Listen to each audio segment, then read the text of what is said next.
இதனிடம் அரச ஊழியர்களுடைய எண்ணிக்கை குறைக்கப்படும் என்பது தொடர்பான தகவல்களும் வெளியாகியிருந்த நிலையில் அது தொடர்பிலான ஒரு செய்தி இவ்வாறு தரப்படுகிறது.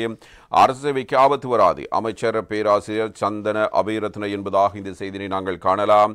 பொதுச் சேவையை இல்லாமல் செய்யும் திட்டம் எதுவும் அரசாங்கத்திடம் இல்லை என்றும், மாறாக உற்பத்தியை மேம்படுத்துவதில் கவனம் செலுத்தப்படும் என்று பொது நிர்வாக உள்நாட்டு அலுவல்கள் அமைச்சர் பேராசிரியர் சந்தன அபேரத்ன இவ்வாறு சுட்டிக்காட்டியிருக்கிறார்.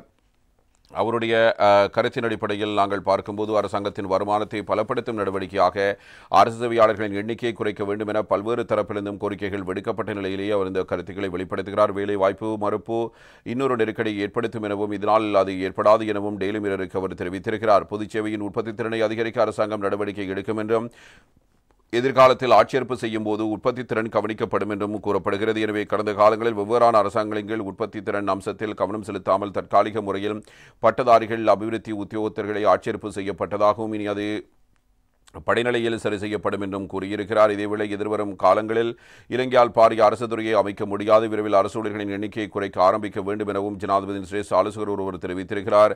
எவ்வாறாயினும் நாட்டின் தற்போதைய 1.3 மில்லியன் ஊழியர்களின் எண்ணிக்கையில் இருந்து 7.5 லட்சம் ஊழியர்களாக அதன் பொதுத்துறை பணியாளர்களை குறைக்க வேண்டும் என்று சிரேஷ்ட ஜனாதிபதி ஆலோசகர் துமிந்த ஹுலங்கமுவ கூறியிருக்கிறார். நாம் முன்னேறும் போது திரைசேரியில் இருக்கும் நிதி வரும் ஆண்டுகளில் போதுமானதாக இருக்காது என்பதை நான் உங்களுக்கு சொல்ல முடியும்.